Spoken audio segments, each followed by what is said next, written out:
Bonsoir, bienvenue à tous. Nous sommes le lundi 6 juin. Je vous donne les titres de votre journal avec ces 18 mois et 15 mois fermes requis aujourd'hui au tribunal correctionnel de Montpellier contre deux voleurs de métaux et de matériel agricole.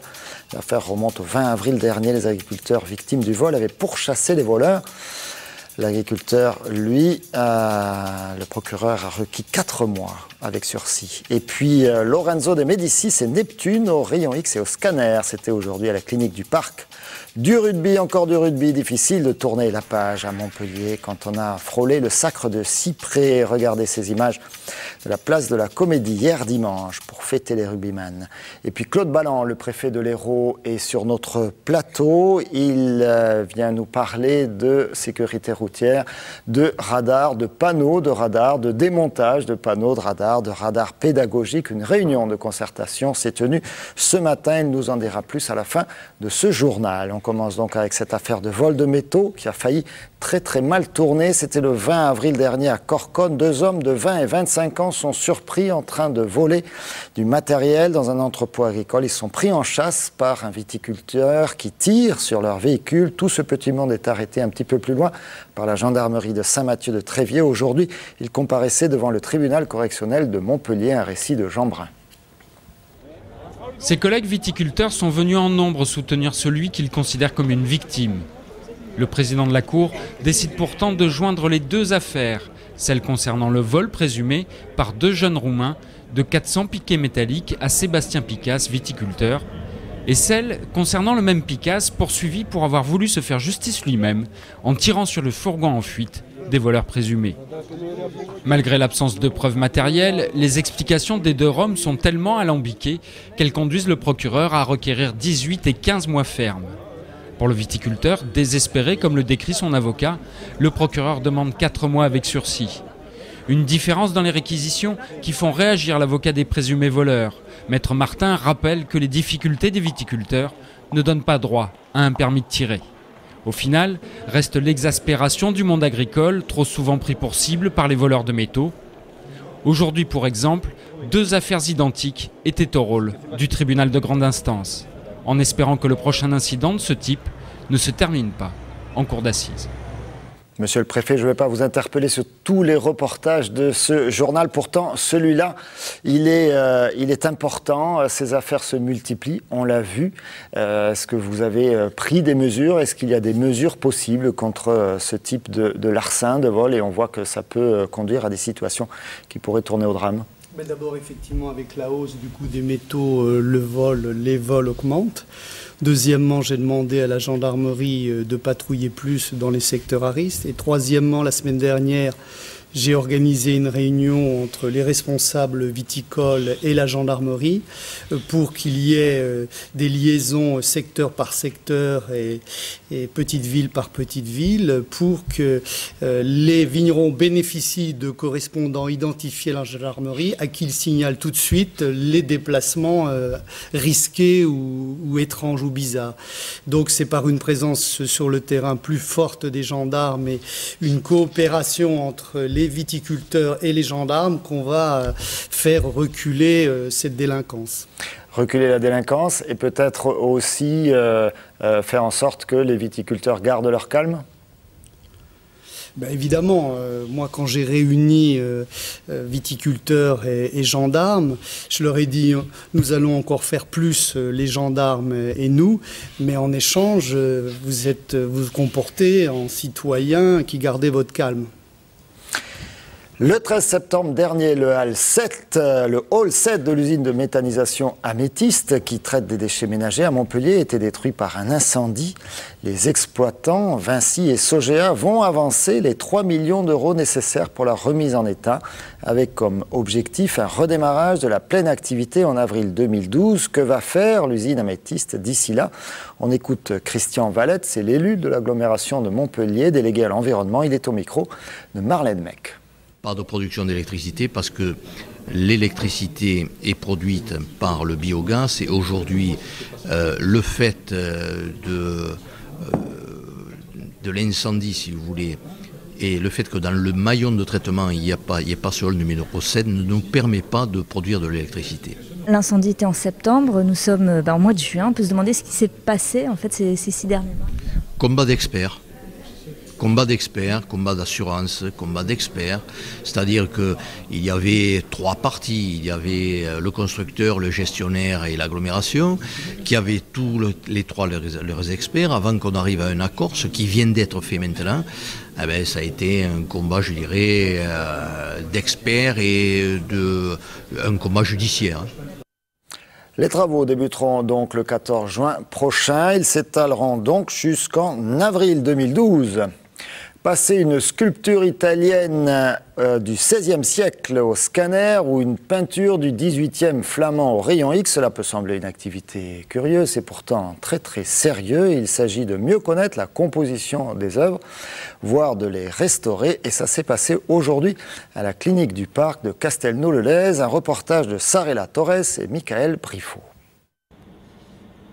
Le patient est un peu inhabituel, une statue de cire du XVIe siècle qui passe sous le scanner. Le but, découvrir la structure de l'œuvre sans la détériorer. Mais pour le personnel médical, cela nécessite quelques petits aménagements. Donc c'est ça qui est nouveau pour nous, réussir à trouver le bon réglage avec entre guillemets, des matériaux qu'on n'a pas l'habitude de radiographier, nous ici à la clinique du parc notamment. Pour la statue, ça a bien marché. On avait préparé le protocole ce matin, ça a bien marché. Là, pour le tableau, c'est un peu plus compliqué. Les rayons X permettent de découvrir l'état de conservation des tableaux, trouver les galeries d'insectes cachées sous la peinture. L'objectif, établir un diagnostic avant de faire les travaux de restauration et parfois même connaître l'origine et l'auteur de l'œuvre. Pour les 2 tableaux, donc là en effet c'est des œuvres qui sont à restaurer cette année, donc là ça permet d'anticiper sur la restauration. Dans le cas de la sculpture en cire, là c'est vraiment uniquement à but de connaître un petit peu plus des éléments historiques sur l'œuvre. Il y a aussi tout un tas de réflexions et de discussions avec les spécialistes du domaine qui nous permettront vraiment d'affirmer, de confirmer ces pistes d'attribution. L'an dernier, le musée Fabre a innové en testant la clinique du parc pour ses recherches. Un premier succès qui a poussé l'agglomération à renouveler l'expérience. Auparavant, nous faisions ces travaux avec le centre spécialisé à Marseille et sinon à Versailles. Il est bien évident que pour nous, il est quand même préférable d'avoir un partenaire ici sur place avec Castelnau-le-Lez, puisque ça nous permet de ne pas déplacer les œuvres très loin, donc de garder toujours un œil protecteur sur chacune d'elles, et puis surtout d'avoir moins de frais de ce genre.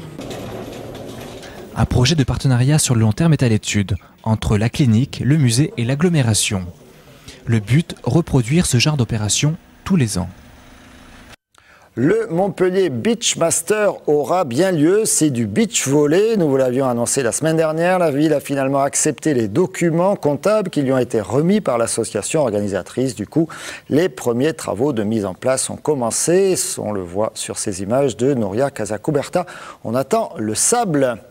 Et monsieur le préfet, vous avez croisé les organisateurs avant de venir sur ce plateau. J'ai cru comprendre que vous vouliez, avec votre collaborateur Florian Gély, monter une équipe, un binôme pour ce Beachmaster. Est-ce que j'ai mal compris ? Pour mon collaborateur, c'est tout à fait possible, mais moi, je ne crois pas avoir les qualités physiques suffisantes. Il y a un tournoi amateur aussi, hein, où tout le monde peut s'inscrire. Amateur, vous préfériez un tournoi de pétanque peut-être ? Non, mais plutôt la nage. Développer encore mes capacités de natation. D'accord. Bon, bah, écoutez. Vous savez pourquoi ? Parce qu'un préfet doit savoir nager. Hein. Et parfois en eau trouble, non.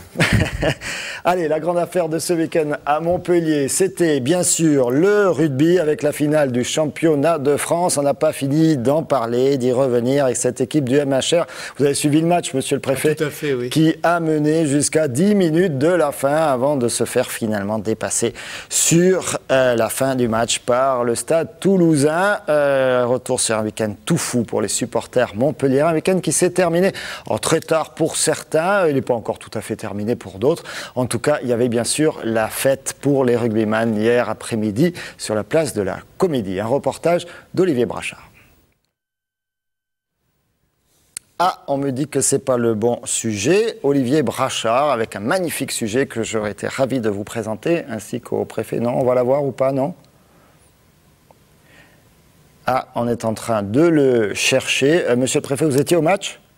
Non, non, parce que fallait que je reste, parce que nous avions un week-end très très chargé à Montpellier, le FIS, la Gay Pride, beaucoup d'événements, donc il fallait que je reste pour être garant du dispositif, mais je l'ai regardé à la télévision. J'ai vraiment, bon, je suis pas du tout un spécialiste, mais une profonde et sincère admiration pour l'évolution du MHR depuis un an, même si je suis pas du tout un spécialiste. J'ai beaucoup d'estime pour Eric et Fabien, entre autres. Eh bien, c'est le PA des supporters qu'on va voir avec monsieur le préfet. Il n'était pas dans le train, donc on l'a compris. Donc il va voir ces images. Et puis bien sûr, on y reviendra dans Ovalie Hebdo demain, mardi, après le journal. On me dit qu'on est encore en train de caler le reportage. C'est le magnifique reportage d'Olivier Brachard sur les supporters du MHR. Vous allez voir, c'est un petit peu arrosé, mais c'est pas eux qui conduisaient le train, hein, je vous rassure. C'est parti. Difficile de donner un chiffre, peu importe finalement le nombre de supporters qui ont fait le déplacement. Ce qui compte, c'est la qualité des hommes et des femmes unis pour l'occasion, mais différents dans la manière d'aborder l'événement. Ce samedi matin, il y a d'abord ceux qui n'ont pas dormi de la nuit. Ce sont les juniors du club, champions de France le dimanche d'avant. On sort de boîte là parce que nous, ça fait une semaine qu'on fête notre titre de champion de France. Et on va les fêter celui de la première maintenant. Dans le train, le calme ne dure pas longtemps. Un gentil animateur prend les choses en main. C'est bien ça, l'animateur du wagon et du train complet d'ailleurs, parce qu'on va aller de wagon en wagon pour chanter et pour mettre l'ambiance un petit peu avant le stade. Ici, c'est Montpellier, ici, Montpellier.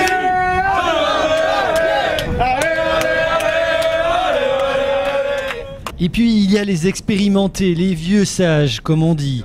Pour pousser une équipe, il faut d'abord bien manger. Tous les matchs, quand il n'est pas là, tu joues au tiers de tes possibilités. Quand tu regardes ça. Et là, peut-être, comme il n'est pas là, ils vont décupler le truc pour lui. À savoir, ça va être... Les craintes, ça serait d'en prendre 40, non? De passer pour des cons, mais pas plus que moi qui suis auvergnat, pas plus que la SM, qui est passé pour des pipes en demi. Et voilà, et l'espoir, c'est que ça se passe comme contre Paris et que... Et voilà. Dans un autre wagon, des supporters vouent un véritable culte à l'Argentin Bustos Moyano. Ils ont fabriqué 7 banderoles à son effigie. Les matchs, on les gagne grâce aux buteurs adverses qui sont nuls. Et voilà, et nous, notre buteur, quand il faut marquer, il marque. Et voilà. Il ne gagne pas des millions. C'est pas Vignoski, c'est pas Telé, mais c'est le meilleur. C'est le Bustos Moyano. Bustos Moyano. Bustos Moyano. C'est Montpellier, toujours les mêmes. Puis enfin, il y a les supporters qui ne peuvent pas trop se lâcher, les politiques, même si le président de l'agglo adore le rugby et ses valeurs. Nous aidons 22 disciplines, 12 millions à peu près d'accompagnement des clubs, plus les équipements qui sont réalisés, donc on les met dans les meilleures conditions. Et c'est aussi récolter en quelque sorte ce qui a été semé.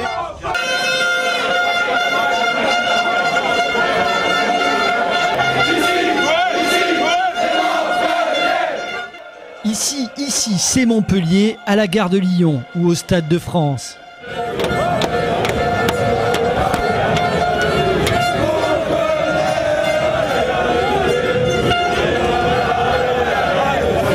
Tiens, encore des supporters et pas des moindres, les équipiers, ceux qui sont blessés ou ceux qui sont non sélectionnés dans le groupe. Ils ont été coupés du monde extérieur, même de nous, on n'a pas eu le droit d'aller les voir la veille à l'hôtel.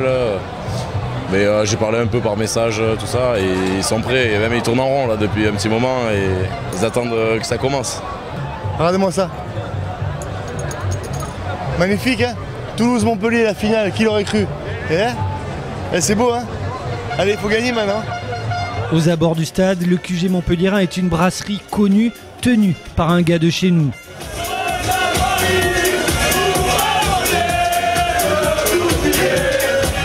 Reste une dernière catégorie de supporters à interviewer, celle des spécialistes, nos consultants d'Ovalie Hebdo sur TV Sud. On va dire qu'en tant qu'homme et supporter, on souhaite une victoire montpelliéraine, même si elle va être très très difficile. En tant que journaliste, malheureusement, on va dire trop sérieux. Bon. Allez Montpellier! Allez Montpellier! Je sais pas ce qui va se passer, mais je l'avais annoncé, il va se passer quelque chose. La suite, tout le monde la connaît, de cette belle aventure. Finalement, la victoire, c'est peut-être que le MHR c'est trouver de vrais supporters. Je l'espère, c'est vrai que ça fait plusieurs années que c'est en progression et honnêtement, même à Yves du Manoir, on a pu voir l'engouement qu'il y avait sur les derniers matchs, même celui de Toulon. Et ça fait plaisir d'être supporté et pas juste d'avoir des spectateurs qui viennent voir le spectacle, mais d'être supporté. Et ça nous donne encore plus de confiance et envie d'aller encore plus loin.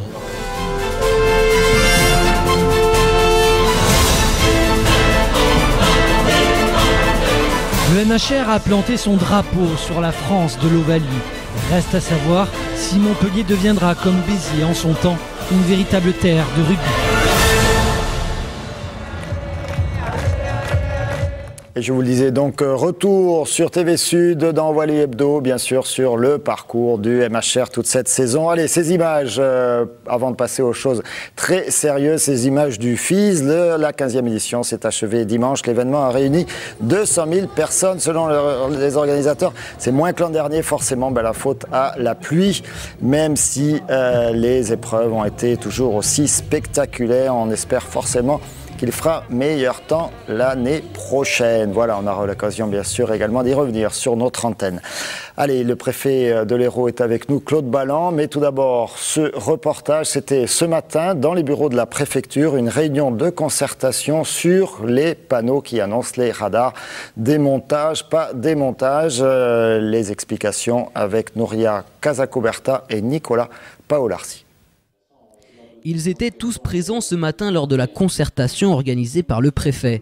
Gendarmes, associations et techniciens sont venus débattre sur l'avenir des panneaux de signalisation de radar. Résultat, tous les panneaux seront retirés, excepté sur 5 sites où la vitesse change constamment, une solution qui ne convient pas à tout le monde. À partir du moment où on fait des exceptions à la règle, ça peut être confus dans l'opinion publique. Et puis ça veut dire que quelque part, le gouvernement prend en compte la population qui émet des états d'âme, on va dire, alors qu'en réalité, le gouvernement est là pour faire respecter les lois, surtout les lois de sécurité routière. Autre solution envisagée, le radar pédagogique. Cet outil permet à l'automobiliste de connaître sa vitesse, un procédé qui doit l'inciter à lever le pied. Il va y avoir une commission technique qui va regarder les endroits où les radars pédagogiques seront le plus efficaces pour faire chuter le nombre de tués et le nombre de blessés dans l'Hérault, qui reste le 2e de France. Depuis le début de l'année, le département a subi une hausse de 13% de la mortalité sur les routes.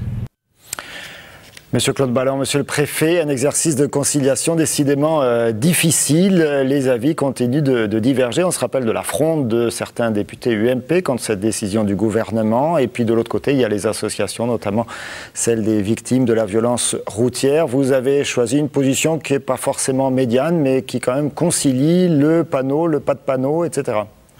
Non, d'abord, oui, ces radars, ça passionne. Il y a ceux qui sont à fond contre, d'autres qui sont à fond pour. C'est impossible d'obtenir un consensus.